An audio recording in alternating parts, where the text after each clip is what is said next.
ನಮಸ್ತೆ ವೀಕ್ಷಕರೇ, F9 TV Kannada ವಾಹಿನಿಗೆ ಸ್ವಾಗತ. ಪತ್ರಕರ್ತರ ಮನೆ ಕಳ್ಳತನ.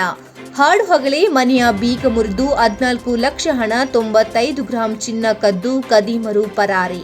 ಈ ಘಟನೆ ಲಿಂಗಸಗೂರು ಪಟ್ಟಣದಲ್ಲಿ ನಡೆದಿದೆ. ಮನೆಯಲ್ಲಿ ಯಾರೂ ಇಲ್ಲದ ವೇಳೆ ನೋಡಿಕೊಂಡು ಹಿಂಬಾಗಿಲ ಬೀಗ ಒಡೆದು ಕಳ್ಳತನ ಮಾಡಲಾಗಿದೆ.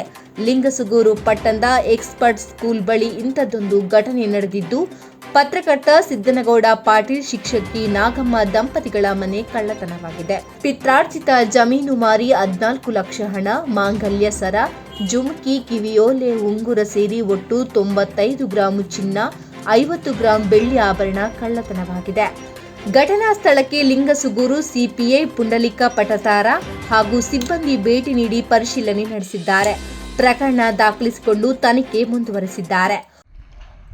ನಾವು ನಿನ್ನೆ ರಾಯಚೂರಿಗೆ ಮೀಟಿಂಗ್ ಹೋದಾಗ ಆಮೇಲೆ ನಮ್ಮ ಮನೆಯಲ್ಲಿ ನಮ್ಮ ಮಿಸ್ಸಸ್ ಅವರು ಡ್ಯೂಟಿಗೆ 9:30 ಸುಮಾರಿಗೆ ಅವರು ಡ್ಯೂಟಿಗೆ ಹೋದರು. ನಾನು 7:00 ರಾಯಚೂರಿಗೆ ನಮ್ಮ ಪತ್ರಕರ್ತರ ಸಭೆ ಇದ್ದ ಸಲಗೆ ನಾವು ಹೋಗಿದ್ದು.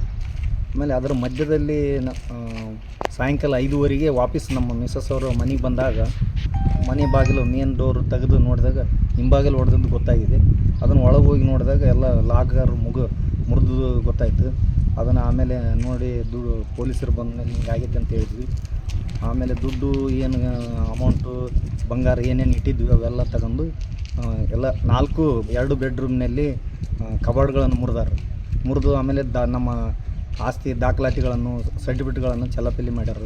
ಆಮೇಲೆ ಬಂಗಾರದು ಅಂತ ಇರ್ತಕ್ಕಂಥವು ಕವರ್ಗಳನ್ನು ಚಲಾಪಲ್ಲಿ ಮಾಡಿ ಅದರಲ್ಲಿ ಇರ್ತಕ್ಕಂಥದ್ದು ಬಂಗಾರ ಬೆಳ್ಳಿ ಎಲ್ಲ ಸುಮಾರು 9.5 ತೊಲೆ ಇದೆ.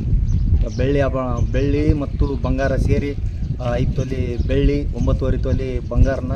ಆಮೇಲೆ ನಾನು ನಮ್ಮ ಪಿತ್ರಾರ್ಜಿತ ಆಸ್ತಿಯನ್ನು ಮಾರಿ 1.5 ತಿಂಗಳದಿಂದ ನಾನು ದುಡ್ಡು ತೊಗೊಂಬಂದಿದ್ದೆ.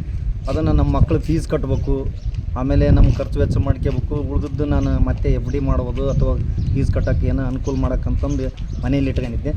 ನಾನು ಕೆಲಸದ ಒತ್ತಡದಿಂದ ಮನೆಯಲ್ಲಿ ಇಟ್ಟು ಹೋದಾಗ ಈ ಥರ ಮುಂಜಾನೆ 7:30ರಿಂದ ಸಾಯಂಕಾಲ 5:30 ಮಧ್ಯದಲ್ಲಿ ಈ ಘಟನೆ ನಡೆದದ್ದು ಗೊತ್ತಾಗಿದೆ ನಮಗೆ.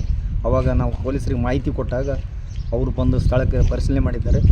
ಇದು ಏನಂದ್ರೆ ನಮ್ಗೆ ಈ ಥರ ಹಗಲು ದರೋಡೆ ಆಗಿದ್ದಲ್ಲ, ಇದನ್ನು ನ್ಯಾಯ ದೊರಕಿಸಿಕೊಡ್ಬೇಕಂದು ಪೊಲೀಸರಲ್ಲಿ ನಾವು ಮನವಿ ಮಾಡ್ತೀವಿ.